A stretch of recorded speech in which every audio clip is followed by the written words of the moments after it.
Welcome to Kolkata தமிழச்சி. இன்னைக்கு வீடியோவில் என்ன பார்க்க போகிறோன்னா, எங்கள் பாப்பாவோட பர்த்டேக்கு என்னென்ன ப்ரிப்ரேஷன் போயிட்டுருக்கு, எப்படி பர்த்டே செலிப்ரேட் பண்ண போகிறோம், அதுதான் இந்த வீடியோவில் பார்க்க போகிறோம். வாங்க வீடியோக்குள்ளே போகலாம். காலையில் 6:30 மணி போல் ஆகுது. நல்லா பொழுது விடிஞ்சு பனி பெஞ்சிட்ருக்கு. எங்கள் சின்ன பாப்பா நைட்டே சொல்லிட்டு படுத்துட்டா, நான் தான் அக்காவை ஃபஸ்ட்டு விஷ் பண்ணுவேன்னு சொல்லிட்டு.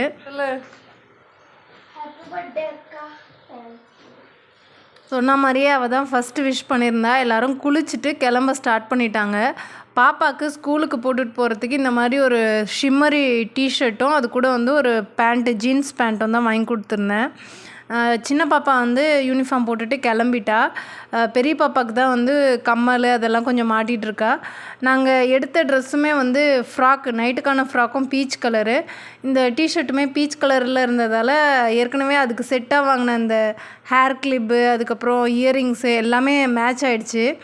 அதுக்கப்புறம் பாப்பாவை ஸ்கூலுக்கு கிளப்பி அனுப்பிட்டோம். ஒரு 11 மணி போல் பார்சல் ஒன்று வந்திருந்தது.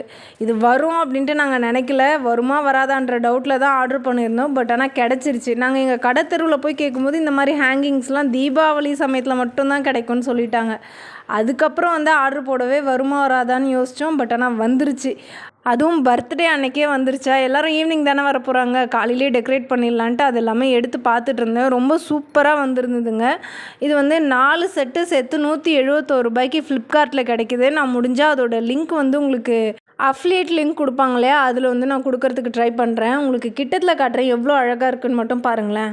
எவ்வளோ அழகாக இருக்குன்னு பாருங்களேன். அந்த யானையெல்லாம் வந்து நல்லா ஷைனிங்கான பெயிண்ட் வச்சு பெயிண்ட் பண்ணியிருந்தாங்க. நல்லா ஷிம்மரியாக இருந்துச்சு, சூப்பராக இருந்துச்சு. அடுத்ததாக இது வந்து ஏற்கனவே வந்த பார்சல் தான். பட் நான் வந்து பிரித்து போடாமல் இருந்தேன். ஃப்ரிட்ஜோட கவர் தான். ரொம்ப அழகாக இருந்துச்சு. மயில் வச்சு ரொம்ப க்யூட்டாக வந்திருந்தது. இது வந்து நாங்கள் அமேசானில் ஆர்டர் பண்ணி வாங்கியிருந்தோம். இதோட விலை 200 ரூபா. பட் ஆனால் மீஷோவில் 150 ரூபாய்க்கு மேலே இருக்க ஃப்ரிட்ஜு கவர், உள்ளே இருக்க ஃப்ரிட்ஜ் மேட் எல்லாமே தருவாங்க. பட் ஆனால் 200 ரூபாய்க்கு இதோட குவாலிட்டி அவ்வளோ நல்லா இருந்துச்சு. பார்க்குறதுக்கு அவ்வளோ அழகாக இருந்துச்சு. ஸோ அதனால தான் அது வாங்கியிருந்தோம்.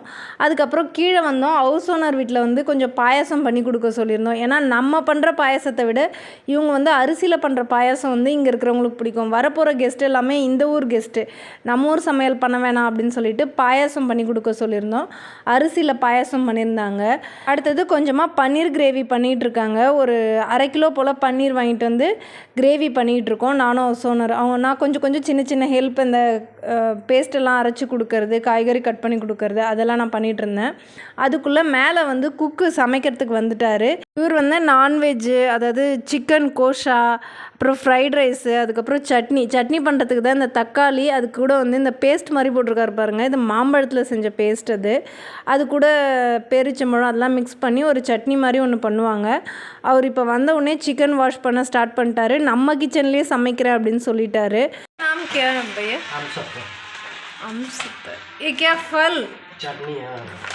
இது வந்து மாம்பழத்துலேயே செஞ்ச பேஸ்ட்டு. அதாவது இவர் சட்னின்னு சொல்கிறாரு. மாம்பழத்தை நல்லா காய வச்சு இந்த மாதிரி பண்ணி கொடுப்பாங்க. இதெல்லாம் போட்டு கூட இந்த பாருங்கள் பேரிச்சம்பழம் கட் பண்ணிகிட்ருக்காரு. இதெல்லாம் போட்டு வேக வச்சு ஒரு சட்னி பண்ணுவாங்க. சாப்பாட்டுக்கு அப்புறம் அது சாப்பிட்டா நல்லா ஜீரணமாகும்னு சொல்லுவாங்க. அடுத்தது ஃப்ரைட் ரைஸ்க்கான வெஜிடபிள் எல்லாமே கட் பண்ண ஸ்டார்ட் பண்ணிட்டோம். கேரட்டு, பீன்ஸு, கேப்சிகம் அதெல்லாமே கட் பண்ணணும். அதுக்குள்ளே பார்த்தா எங்கள் பாப்பாவுக்கு வந்து எதிர் வீட்டில் மெஹந்தி போட்டு விட்டுட்டாங்க. இது எங்கள் சின்ன பாப்பாவோட கை. ஃபஸ்ட்டு பார்த்தது பெரிய பாப்பாவோட கை. ரொம்ப அழகாக போட்டிருந்தாங்க.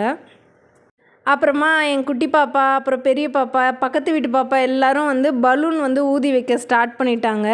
இப்போ தாங்க ஃபங்க்ஷன் மூடே ஸ்டார்ட் ஆகிருக்கு. பலூன் ஊத ஸ்டார்ட் பண்ணதுக்கப்புறம் அதுக்குள்ளே என் ஃப்ரெண்ட்ஸ் 2 பேரும் சேர்ந்து சாலடுக்கு எல்லாமே கட் பண்ணி வச்சுட்டாங்க. எங்கள் பாப்பா பாருங்கள், அவள் பட்டர்ஃப்ளை வேணும், அவள் பர்த்டேயில் இருக்கணும்னு சொல்லி அவளே பார்த்து ஆர்டர் பண்ணது தான் இது. ஸோ அந்த பட்டர்ஃப்ளை ஊதினோடனே அவளுக்கு ரொம்ப சந்தோஷம். சாலட் எல்லாமே செஞ்சு வச்சுட்டு எல்லோரும் வந்துட்டாங்க டெக்கரேஷன் பண்ணலாம் அப்படின்னு சொல்லிட்டு. நான் உங்களுக்கு அவங்க எவ்வளோ அழகாக சாலட் பண்ணி வச்சுருக்காங்க அப்படின்னு காட்டுறேன் பாருங்கள். இந்த பக்கம் காய்கறி எல்லாம் வெட்டி வச்சுருக்கோமா, சாலட் எவ்வளோ அழகாக டெக்கரேட் பண்ணியிருக்காங்க பாருங்கள். இதில் முள்ளங்கி, கேரட்டு, பீட்ரூட்டு, வெள்ளரிக்காய் அது எல்லாமே வச்சுருக்காங்க. இப்போ பாருங்கள் சட்னி ரெடி ஆகிடுச்சு. நான் சொன்னேன் இல்லையா ஃபஸ்ட்டு அந்த சட்னி இது தான். அதுக்கப்புறம் பன்னீர் கிரேவி எடுத்துகிட்டு வந்து வச்சுட்டேன்.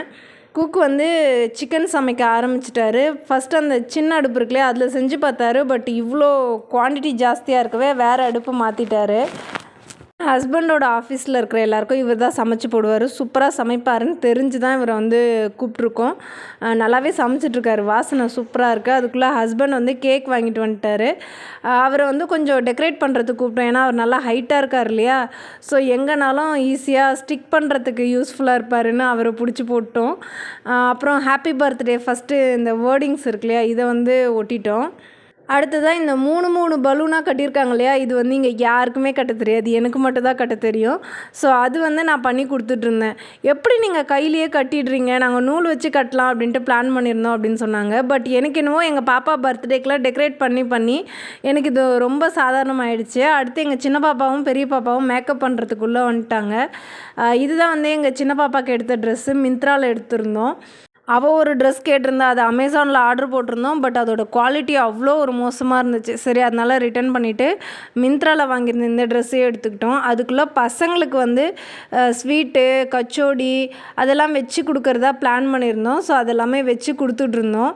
இவங்க வந்து சீக்கிரமாக கிளம்பணும், டியூஷன் இருக்குதுன்னு சொல்லவே அவங்களுக்கு வந்து ஸ்வீட்டு, கச்சோடி, மிக்சர் அதெல்லாமே வச்சு கொடுத்துட்டோம். கொஞ்சம் கேக் கட் பண்ணதுக்கப்புறம் வந்திருந்தாங்கன்னா கேக்குமே சேர்த்து வச்சுருப்போம். பட் சீக்கிரம் டியூஷன் போகணும் அப்படின்னு சொல்லவே வச்சு கொடுத்து அனுப்பி விட்டுட்டோம். டெக்கரேஷன் எப்படி இருக்குது அப்படின்னு கமெண்ட்டில் சொல்லுங்கள். எங்கள் பாப்பாவோட பர்த்டேக்காகவே நாங்கள் ரொம்ப அழகாக டெக்கரேட் பண்ணியிருந்தோம். என்ட்ரன்ஸில் இந்த மாதிரி பூவெல்லாம் தொங்க விட்டுருந்தோம். மேலே வந்து தோரணம்க்கு பதிலாக பிள்ளையாரோட இருக்கு இல்லையா, பிள்ளையாரோட சிலையே வந்து அழகழகாக இருந்துச்சு. ஸோ அது தொங்க விட்டுருந்தோம். அதுக்கப்புறம் டோர்லலாம் வந்து பலூன் ஸ்டிக் பண்ணிட்டோம்.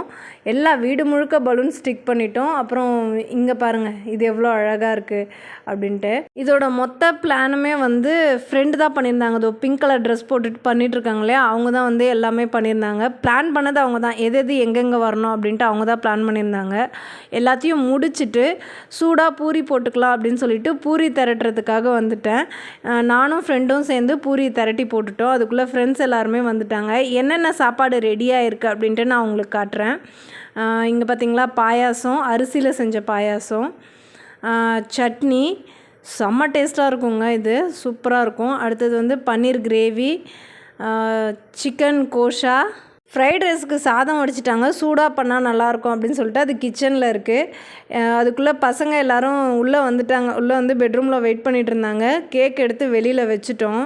இது வரைக்கும் ரொம்ப நல்லா இருந்துச்சு. பாப்பா வந்து கேக்குக்கு பக்கத்தில் நின்றுருந்தா, பசங்கள்லாம் கொஞ்சம் தள்ளி நின்றுட்டு இருந்தாங்க. இந்த கேக் கட் பண்ணுற சமயத்தில் எல்லா பசங்களும் வந்து பாப்பாவை ஒட்டி பக்கத்தில் நிற்க ஸ்டார்ட் பண்ணிட்டாங்க. இப்போ தான் நான் கேக்கை கண்ணால் பார்த்தேன்.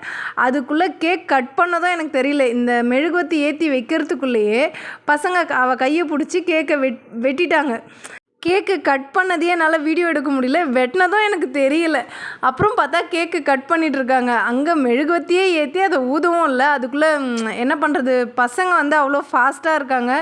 வேணான்னா அவங்கள திட்டுறதுக்கும் மனசு வரல. நம்ம பொண்ணோட பர்த்டே அன்னைக்கு யார் மனசையும் கஷ்டப்படுத்த விரும்பலை. சரி ஓகே அப்படின்னு சொல்லிட்டு விட்டுட்டோம். சரி, அவள் சந்தோஷமாக இருந்தால் போதும், அவள் ஃப்ரெண்ட்ஸ் கூட ஹாப்பியாக இருக்காளே அப்படின்னு சொல்லிட்டு விட்டுட்டோம். அப்புறம் கேக்கெல்லாம் எடுத்துகிட்டு போய் எல்லாேருக்கும் கட் பண்ண ஸ்டார்ட் பண்ணிட்டோம். எல்லோரும் கிஃப்ட்டோடு ரெடியாக வெயிட் பண்ணிகிட்ருக்காங்க. குட்டி பசங்க எல்லோரும் கிஃப்ட் கொடுக்க ஸ்டார்ட் பண்ணிட்டாங்க. கையில் கிஃப்ட்டோடு வெயிட் பண்ணிகிட்டு இருந்தாங்க. அடுத்து கிஃப்ட் கொடுத்த எல்லா பசங்களுக்கும் வந்து கையில் ரிட்டன் கிஃப்ட்டும் அதுக்கப்புறம் ஸ்நாக்ஸ் எல்லாமே கொடுத்துட்டோம். அப்புறம் எங்கள் ஹவுஸ் ஓனர் பையன் கொஞ்சம் ஸ்பெஷல். ஸோ அவனுக்காக மட்டும் தனியாக ஒரு சொப்பு வாங்கி வச்சுருந்தோம். அது வந்து எல்லோரும் போனதுக்கப்புறம் கொடுத்தோம். ஏன்னா இருக்கும்போது கொடுத்தா எல்லோரும் கஷ்டப்படுவாங்க. போனதுக்கப்புறம் கொடுத்தோம். அதுக்கப்புறம் எல்லோரும் நல்லா சாப்பிட்டோம். வெளியிலையும் கூட இந்த மாதிரி சேர்லாம் போட்டு சாப்பாடெலாம் போட்டோம். கடைசியாக நான் சாப்பிட்டேன். சாப்பாடு ரொம்ப சூப்பராக இருந்துச்சு. சிக்கன் கோஷா, தால், அதுக்கப்புறம் சட்னி எல்லாத்தையும் எடுத்துகிட்டு வந்து என் டேபிளில் வச்சுக்கிட்டு நல்லா திருப்தியாக சாப்பிட்டேன். எல்லோரும் பொறுமையாக ஃபோட்டோஸ்லாம் எடுத்துக்கிட்டு இருந்தாங்க. உங்களுக்கு இந்த வீடியோ பிடிச்சிருக்கும் நம்புறேன். உங்களை இன்னொரு வீடியோவில் சந்திக்கிறேன். பாய்.